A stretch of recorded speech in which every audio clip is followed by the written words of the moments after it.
Hello everyone. Last వీడియోలో మనం already సిఎన్ఎన్‌తో ఎలాంటి కైండ్ ఆఫ్ ప్రాబ్లమ్స్ సాల్వ్ చేయగలం అనేది క్లియర్‌గా చూసాము. ఈ వీడియోని లాస్ట్ వరకు చూసేయండి. ఇందులో చాలా ఇంపార్టెంట్ పాయింట్స్ డిస్కస్ చేశాను. అండ్ ఈ వీడియో కంప్లీట్ అయిపోయాక మీరు సిఎన్ఎన్ కోడ్ వీడియో చెక్ చేయాలనుకుంటే నా ఇంగ్లీష్ ఛానల్‌లో అప్లోడ్ చేశాను. వాటి తాలూకా లింక్స్ అనేవి ఈ వీడియో తాలూకా డిస్క్రిప్షన్‌లో ఇస్తాను. చెక్ చేయండి. ఇప్పుడు ఈ పారామీటర్స్ ఇంకా హైపర్ పారామీటర్స్ ఏంటో చూసేద్దాం అనమాట. మీరు ఎంఎల్‌పి వీడియోస్ కనుక చూసినట్టయితే అక్కడ ఆల్రెడీ క్లియర్‌గా డిస్కస్ చేసుకున్నాము. ఆ పర్టిక్యులర్ కేస్‌లో పారామీటర్స్ ఏంటి అండ్ ఇంకా హైపర్ పారామీటర్స్ ఏంటి అనేది. అండ్ ఎంఎల్‌పి వీడియోస్‌లో ఏవైతే పారామీటర్స్ ఉంటాయో అవి ఇక్కడ కూడా మన పారామీటర్స్‌గానే ఉంటాయన్నమాట. ఎందుకంటే లాస్ట్‌లో మనం ఎగ్జాక్ట్‌లీ ఎంఎల్‌పి పోర్షన్‌నే యూజ్ చేస్తున్నాం. ఆర్ ఏఎన్ఎన్‌నే యూజ్ చేస్తున్నాం అనమాట. ఎగ్జాక్ట్‌గా అదే ఆర్కిటెక్చర్‌ని. సో, అందుకే ఎంఎల్‌పిలో ఏవేవైతే వెయిట్స్ ఉంటాయో మనకి సిఎన్ఎన్‌లో ఈ పోర్షన్‌లో అవి మన వెయిట్స్ ఆర్ పారామీటర్స్ అవుతాయన్నమాట. ఇక్కడ చూసుకుంటే ఈ పర్టిక్యులర్ కనెక్షన్స్ అన్నిటి మీద మన వెయిట్స్ ఉంటాయి. లెట్స్ సే ఈ వెయిట్స్ అన్నిటిని నేను W0తో డినోట్ చేస్తున్నాను అనుకోండి. ఈ W0 అనేవి మన పారామీటర్స్ ఆర్ వెయిట్స్ అవుతాయి. అండ్ సిమిలర్లీ W1 అనేవి కూడా మన పారామీటర్స్ ఆర్ వెయిట్స్ అవుతాయి. అండ్ సిమిలర్లీ Wn అనేవి కూడా మన పారామీటర్స్ ఆర్ వెయిట్స్ అవుతాయి. అంతకన్నా ముందు మీకు ఆల్రెడీ పారామీటర్స్ ఇంకా హైపర్ పారామీటర్స్ అంటే ఏంటో తెలుసు అని అనుకుంటున్నాను. పారామీటర్స్ అంటే ఏంటి? Parameters are the variables which are adjusted by ఎవరు అడ్జస్ట్ చేస్తారు పారామీటర్స్‌ని? బేసికల్లీ మోడల్ అడ్జస్ట్ చేస్తదనమాట. And similarly hyper parameters are the variables which are adjusted by us. మనం అడ్జస్ట్ చేసే వాటిని హైపర్ పారామీటర్స్ అంటాము. వెరాస్ మోడల్ అడ్జస్ట్ చేసే వాటిని పారామీటర్స్ అంటాం అనమాట. ఇనిషియల్‌గా పారామీటర్స్‌ని మనం ర్యాండమ్‌గా ఇనిషియలైజ్ చేసేస్తాము. తర్వాత ఈ ప్రాసెస్‌లో మోడల్ అనేది స్లోగా నేర్చుకునిద్ది. సో, పారామీటర్స్ అన్నిటిని అప్డేట్ చేస్తదనమాట. వాటి ఆప్టిమల్ వాల్యూస్‌కి. ఈ పర్టిక్యులర్ సిఎన్ఎన్ కేస్‌లో మన పారామీటర్స్ ఏంటో అర్థం చేసుకోవడానికి ట్రై చేద్దాము. ఈ వెయిట్ మ్యాట్రిసెస్ అనేవి మన పారామీటర్స్ అవుతాయి. ఎందుకంటే మన ఎంఎల్‌పిలో కూడా ఇవే మన పారామీటర్స్. ఓకే. ఇక్కడ ఎగ్జాక్ట్‌లీ ఎంఎల్‌పి స్ట్రక్చరే కాబట్టి ఈ వెయిట్స్ అనేవి క్లియర్‌లీ మన parameters. And apart from these weight matrices సిఎన్ఎన్‌లో ఏమైనా పారామీటర్స్ ఉన్నాయా లేదా అనేది కొంతసేపు ఆలోచించండి. ఓకే. మీరు ఆలోచించిన కొంతమందికి ఇది తట్టకపోవచ్చు. ఎందుకంటే నేను స్టార్టింగ్ నుంచి మీకు ఈ కాన్సెప్ట్ ఎలా ఎక్స్‌ప్లెయిన్ చేశానంటే, ఈ కర్నల్స్‌లోని ఒక ఫీచర్ డినోట్ చేస్తాము. అండ్ ఆ ఫీచర్ అనేది మీకు ఎక్స్ట్రాక్ట్ అవుతది అనేది మీకు ఎక్స్‌ప్లెయిన్ చేశాను.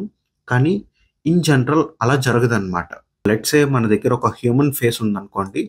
ఈ హ్యూమన్ ఫేస్‌లో నేనేమని చెప్పాను? ఐసు, నోసు, మౌత్, హెయిర్ ఇవన్నీ మన ఫీచర్స్. అండ్ వీటి ఇన్ఫర్మేషన్ అనేది మన కర్నల్స్‌లో ఉండిద్ది. అండ్ ఆ కర్నల్‌లో ఉండే ఇన్ఫర్మేషన్‌ని ఇమేజ్‌లో ఎక్కడెక్కడ ఉందో దాన్ని ఎక్స్ట్రాక్ట్ చేసిద్ది అని చెప్పాను. అండ్ అది నేను చెప్పింది కరెక్టే. కానీ ఎగ్జాక్ట్‌లీ అలా అయితే జరగదనమాట సిఎన్ఎన్‌లో. ఏం జరుగుతదంటే ర్యాండమ్‌గా మనం ఈ వాల్యూస్ కర్నల్ వాల్యూస్ అనేవి ర్యాండమ్‌గా ఇనిషియలైజ్ చేసేస్తాం. ఇనీషియల్‌గా సమ్ ర్యాండమ్ ఫీచర్స్‌ని ఎక్స్ట్రాక్ట్ చేసిద్ది. అండ్ ఆ ర్యాండమ్ ఫీచర్స్‌ని ఎక్స్ట్రాక్ట్ చేశాక ఈ హోల్ ప్రాసెస్ అంటే ఈ convolution layer, pooling layer and ఇంకా ఈ ఏఎన్ఎన్ స్ట్రక్చర్ మొత్తం నుంచి ఫార్వర్డ్ ప్రాపగేషన్ అవుతదనమాట. సో, మన ఇన్‌పుట్ ఇమేజ్ అనేది టోటల్ ఈ సిఎన్ఎన్ నెట్వర్క్ ద్వారా ఫార్వర్డ్ ప్రాపగేట్ అవుతది. అండ్ ఫార్వర్డ్ ప్రాపగేట్ అయిన తర్వాత మనకి ఒక ప్రెడిక్టెడ్ అవుట్‌పుట్ వస్తది. అండ్ వన్స్ ప్రెడిక్టెడ్ అవుట్‌పుట్ వచ్చాక మనకి ఒక లాస్ ఫంక్షన్ ఉండిద్ది. And loss function problem base చేసుకొని డిఫర్ అయిపోతా ఉండిద్ది. రిగ్రెషన్ ప్రాబ్లమ్ అయితే mean squared error, binary classification problem అయితే binary cross entropy and multi class classification problem అయితే కేటగారికల్ క్రాస్ ఎంట్రోపీ. ఇలాగ బేస్డ్ ఆన్ ప్రాబ్లమ్ మనం ఒక లాస్ ఫంక్షన్ చూస్ చేసుకుంటాము. లాస్ కాలిక్యులేట్ అయిపోయాక మన ఆప్టిమైజర్ అనేది వెయిట్స్‌ని ఆర్ పారామీటర్స్‌ని అడ్జస్ట్ చేసిద్దనమాట. అండ్ పారామీటర్స్‌ని ఎలా అడ్జస్ట్ చేసిద్ది? బేసికల్లీ ఎంఎల్‌పిలో మీకు ఆల్రెడీ క్లియర్‌గా చెప్పాను. బ్యాక్ ప్రాపగేషన్ ఫాలో అవుతది. అండ్ సిమిలర్లీ ఇక్కడ కూడా అదే బ్యాక్ ప్రాపగేషన్ ఫాలో అవుతదనమాట. According to back propagation first last layer weights update అవుతాయి. అంటే Wn అప్డేట్ అవుతాయి. అండ్ Wn తర్వాత ప్రీవియస్ Wn-1 అప్డేట్ అవుతది. అండ్ Wn-1 తర్వాత దాని ప్రీవియస్ లేయర్స్ అలాగా మొత్తం W1 అండ్ W1 తర్వాత W0 ఇవన్నీ అప్డేట్ అయిపోయిన తర్వాత ప్రీవియస్ వెయిట్స్ అనేవి అప్డేట్ అవుతాయన్నమాట. ఆర్ ప్రీవియస్ లేయర్స్‌లో ఉండే పారామీటర్స్. మనకి పూలింగ్ లేయర్‌లో పారామీటర్స్ అనేవి ఉండవు. ఓకే. విండో సైజ్ అవి పారామీటర్స్ కాదు. కూలింగ్ లేయర్‌లో అసలు పారామీటర్స్ ఉండవు. మనకి కన్వల్యూషన్ లేయర్‌లో ఉంటాయి. అవే మన కర్నల్ మ్యాట్రిక్స్ వాల్యూస్. ఓకే. ఈ కర్నల్ మ్యాట్రిక్స్ వాల్యూస్ అప్డేట్ అవుతాయి. అండ్ ఇవన్నీ అప్డేట్ అయిపోయాక ఇవైతే అప్డేట్ అవుతాయన్నమాట. ఓకే. ఈ ప్రాసెస్‌లో అయితే మన బ్యాక్ ప్రొపగేషన్ జరుగుతాది in case of CNN. And మీరిక్కడ గుర్తుపెట్టుకోవాల్సిన పాయింట్ ఏంటంటే వీటిల్లోని మనం క్లియర్‌గా స్పెసిఫై చెయ్యం. ఓకే. సో, ఈ కర్నల్స్‌లోని మనమేమి ఈ కర్నల్‌లో ఐ ఫీచర్ ఉంది, ఈ కర్నల్‌లో నోస్ ఫీచర్ ఉంది అనేది చెప్పం. ఇనీషియల్‌గా సమ్ రాండమ్ వాల్యూస్ ఉంటాయి. ఆ రాండమ్ వాల్యూస్ ద్వారా ప్రెడిక్టెడ్ అవుట్‌పుట్ అనేది చాలా వరస్ట్‌గా వస్తదనమాట. అండ్ వన్స్ ప్రెడిక్టెడ్ అవుట్‌పుట్ అనేది చాలా బ్యాడ్ అయినప్పుడు ఆప్టిమైజర్ అనేది ఈ వెయిట్స్‌నన్నిటిని ఆటోమేటిక్‌గా అప్డేట్ చేసిద్ది. ఈ వెయిట్స్ ఫస్ట్ ఈ W0, WN-1, W1, W0 ఇవన్నీ అప్డేట్ చేశాక ఈ వెయిట్స్ అన్నిటిని అప్డేట్ చేసిద్ది. అంటే కర్నల్ మ్యాట్రిక్స్‌లో ఉండే వాల్యూస్ అన్నిటిని అప్డేట్ చేసిద్ది. అండ్ వన్స్ ఇవన్నీ అప్డేట్ అయిపోయాక ఫైనల్లీ ఇవన్నీ అప్డేట్ చేసిద్దనమాట.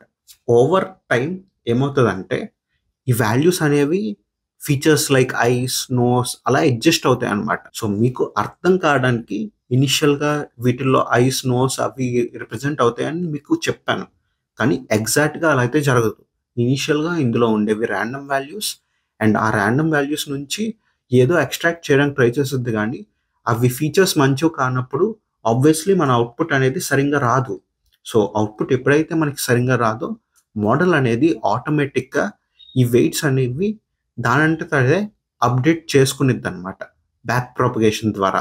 అలా అయితే మన వెయిట్స్ అనేవి అప్డేట్ అయ్యి మోడల్ అనేది వీటిని దానంతట అదే ఫీచర్స్‌ని ఇక్కడ ఐడెంటిఫై చేసి పెట్టుద్దనమాట. మనమేమి ఇనిషియల్‌గా వీటిని ఇనిషియలైజ్ చెయ్యం. కీ పాయింట్ క్లియర్‌గా అర్థమైంది అనుకుంటున్నాను. మన పారామీటర్స్ వచ్చేసి ఇన్ కేస్ ఆఫ్ సిఎన్ఎన్ ఏంటి? పారామీటర్స్ అనేవి బేసికల్లీ వెయిట్స్ ఇన్ ఎంఎల్‌పి అంటే weight matrices in fully connected layers అనుకోండి. అండ్ మిగతావి kernel matrix values in convolution layer. ఇవి మన పారామీటర్స్. అండ్ హైపర్ పారామీటర్స్ ఏంటో మీరు ఆలోచించండి కొంతసేపు. ఇప్పుడు నేను చెప్తాను. హైపర్ పారామీటర్స్ అనేవి మనకి సిఎన్ఎన్‌లో చాలా ఎక్కువ హైపర్ పారామీటర్స్ ఉంటాయి.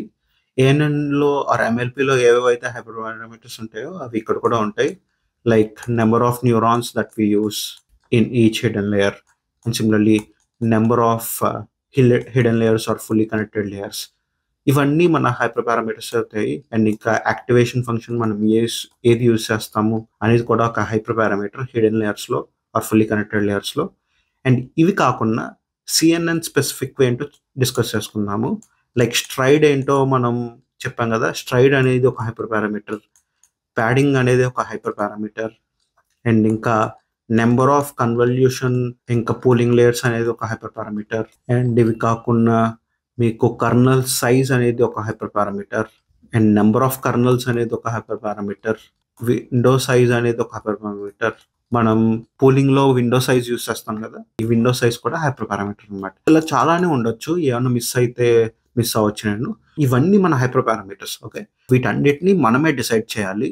అండ్ మోడల్ డిసైడ్ చేసేది మెయిన్‌లీ ఈ 2 థింగ్స్ అన్నమాట. ఒకటి weights in fully connected layers and ఇంకోటొచ్చేసి కర్నల్ మ్యాట్రిక్స్ వాల్యూస్. మీకు ఇనీషియల్‌గా సింపుల్‌గా మీకు అర్థం కావడానికి మాత్రమే ఈ కర్నల్ మ్యాట్రిక్స్ వాల్యూస్ అనేవి ఒక ఫీచర్‌ని రిప్రజెంట్ చేస్తాయని చెప్పాను. కానీ ఎగ్జాక్ట్‌గా అయితే అలా జరగదనమాట. మోడల్ బ్యాక్ ప్రొపగేషన్ చేసేటప్పుడు వాటిని ఆ ఫీచర్స్‌కి అడ్జస్ట్ చేయొచ్చు.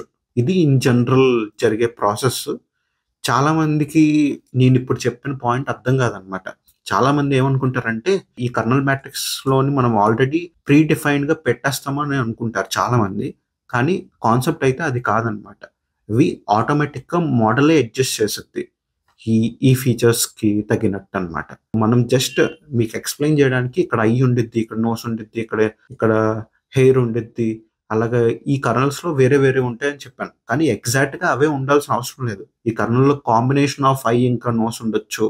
అలా ఏదైనా మోడల్ అనేది ఆటోమేటిక్‌గా మనం ఇచ్చిన నంబర్ ఆఫ్ కర్నల్స్ బట్టి అండ్ ఇంకా విండో సైజ్ బట్టి మనం ఇచ్చిన హైపర్ పారామీటర్స్ బట్టి ఆటోమేటిక్‌గా దానంతట అది ఈ కర్నల్ ఏం రిప్రజెంట్ చేస్తదనేది అడ్జస్ట్ చేసుకునిద్దనమాట. ఓకే. ఈ పాయింట్ అనేది ఈ పర్టిక్యులర్ వీడియోలో క్లియర్‌గా అర్థమైందనుకుంటున్నాను.